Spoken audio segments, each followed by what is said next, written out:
NDA government form అయిన తర్వాత గౌరవ ముఖ్యమంత్రి చంద్రబాబు నాయుడు గారి నాయకత్వంలో నేను అటవీ శాఖ బాధ్యతలు తీసుకున్నాక, పర్యావరణ బాధ్యతలు తీసుకున్నాక ముందుగా రెడ్ శాండర్స్ ఎర్రచందనం స్మగ్లింగ్ ఒకటి ఇది నా దృష్టిలో ఉంది.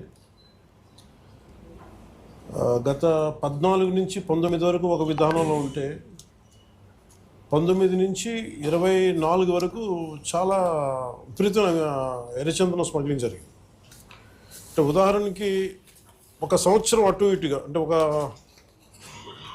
ఇది మీ దృష్టికి తీసుకురావడానికి, పొద్దున డిపోలోకి వెళ్తే నేను అక్కడ ఉన్నది దాదాపు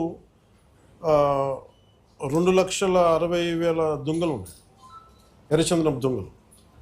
అంటే కనీసం 2 దుంగలైనా కలిపి ఒక చెట్టు అనుకుంటే ఈ 6 సంవత్సరాల్లో 5-6 సంవత్సరాల్లో 1,30,000 ఎర్రచందనం చెట్లు అడ్డగోలుగా నరికేశారు. ఇది మనకి ఆన్ రికార్డు మనకు ఉంది ఇప్పుడు. సో నేను మిగతా అధికారులందరితో మాట్లాడుతున్నప్పుడు దీని విలువ ఎంత ఉండొచ్చు అంటే, యాజ్ ఆన్ నౌ మార్కెట్లో ఇప్పుడున్న 40 లక్షల టన్ను అనుకుంటే, మెట్రిక్ టన్ అనుకుంటే, దాదాపు 2,000 కోట్ల నుంచి 5,000 కోట్లు ఇప్పుడు మనకు ఉన్నది. అసలు ఇది పట్టుకున్నది ఎంత ఉంటుందంటే దీనికి కనీసం 2 నుంచి 3 దాకా ఉంటుంది అనేది ఒక అంచనా కింద మన అధికారులు చెప్తా ఉన్నారు. సో దీన్ని బట్టి మీరు అర్థం చేసుకోవచ్చు, ఒక క్లోజ్ టు ఒక 8,000 to 10,000 crores వర్త్ ఎర్రచందనం ఇక్కడ స్మగ్లింగ్ చేయబడింది.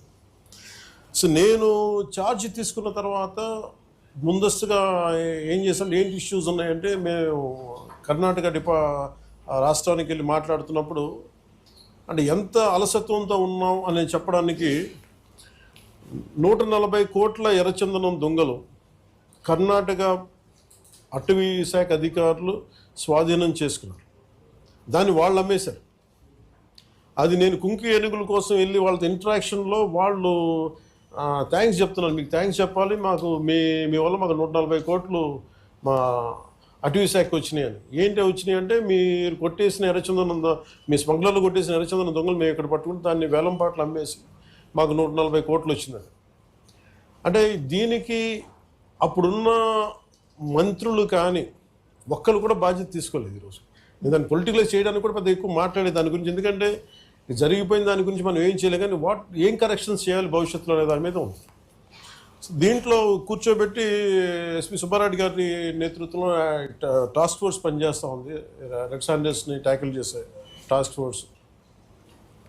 దీని గురించి కూర్చోబెట్టి అటవీ శాఖ అధికారులతోటి కానీ అండ్ టాస్క్ ఫోర్స్ అధికారులందరితో కూర్చోబెట్టి 5 జిల్లాల ఎస్పీలతో కూర్చొని మాట్లాడాము. ఇప్పుడు దాకా ఒక రివ్యూ మీటింగ్ చేశాం.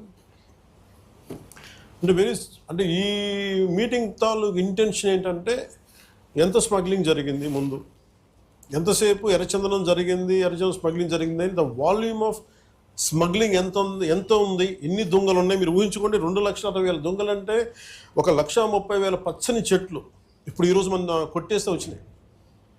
దీనికి కొన్ని లక్షల చెట్లు కొట్టేస్తుంటాయి, కానీ ఇంకో 2 లక్షలు అదనంగా కొట్టుంటారు, కానీ తక్కువ క్లోజ్ టు అనదర్ ఒక 1.5 to 2 lakh చెట్లు కొట్టేస్తుంటారు. ఇది మనకి అందరినీ లెక్కేది. ఇప్పుడు అన్నీ వెళ్ళి లోపలికి వెళ్ళి చూస్తే పెద్ద చెట్లు ఏం లేవు, అన్నీ కొట్టేసిన చెట్ల తర్వాత పక్క నుంచి వచ్చే మొలకలు కొంచెం పెద్దగా అయినాయి కాదు. సో ఎర్రచందనం, ఇది ప్రత్యేకించి ఎర్రచందనం శేషాచలం అడవులకే వెంకటేశ్వర స్వామి వెలిసిన ఈ ప్రాంతానికి ఎందుకు ప్రసిద్ధి అంటే, ఇది ఆయనకి గాయం తగిలి ఆయన రక్తం నుంచి వచ్చింది. అందుకే దానికి ఆయన రక్తం కింద పడింది కాబట్టి ఆ రక్తాన్ని వృధా పోనివ్వటం ఎందుకని చెప్పి దానిని ఆయన ఎర్రచందనంగా చేశారనేది ఇది మన శాస్త్రాలు చెప్తా ఉంటాయి. సో ఎర్రచందనం అనేది అంత ప్రాశస్త్యం దాన్ని. దాన్ని జస్ట్ ఏదో మనం కూర్చొని ఒక చెట్టు అని కాదు, ఇది ఒక దీనికి ఒక డివైన్ యాంగిల్ ఒకటి ఉంది. సో ఇవన్నీ దృష్టిలో పెట్టుకుని మనం కాపాడుకోవాల్సిన అవసరం, ఎందుకంటే ఒక్కొక్క చెట్టు ఇట్ క్రియేట్స్ ఒక బయోడైవర్సిటీ, ఒక ఎకో సిస్టమ్ క్రియేట్ చేస్తుంది. కానీ ఇటు అడ్డగోలుగా వీళ్ళు డబ్బుల కోసం అడ్డగోలు ఖర్చు పెట్టేస్తే, ఇష్టారాజ్యంగా చేస్తే అసలు ఎవరు ఏమీ చేయలేరు అనుకున్నప్పుడు రాగానే గౌరవ ముఖ్యమంత్రి చంద్రబాబు నాయుడు గారు రాగానే మేము ప్రత్యేకించి మేము పట్టుకుని లా అండ్ ఆర్డర్ ఒకటి, రెడ్ శాండర్స్ మటుకు వీ హ్యావ్ టు పెట్టి ఫర్మ్ హోల్డ్ తీసుకోవాలి, ఫర్మ్ స్టాండ్ తీసుకోవాలని తీసుకున్న తర్వాత మన టాస్క్ ఫోర్స్ని ఏర్పాటు చేయడం జరిగింది.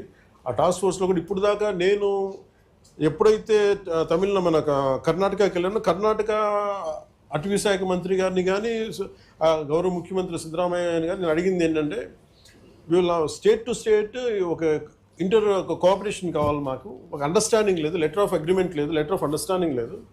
ఎందుకంటే నేపాల్లో మన ఆంధ్రాకి చెందిన ఎర్రచందనం అక్కడ దొరికితే, ఎర్రచందనం మేజర్లీ ఆంధ్ర, ముఖ్యంగా మన శేషాచలం అడవులు, ఇక్కడ దొరికింది నేపాల్లో పట్టుబడితే, అది కూడా కొన్ని 100 కోట్లు పట్టుబడితే నేను ఛార్జ్ తీసుకోగానే ఫస్ట్ పెట్టిన ఇది సంతకం ఏంటంటే అక్కడి నుంచి తీసుకురావడం.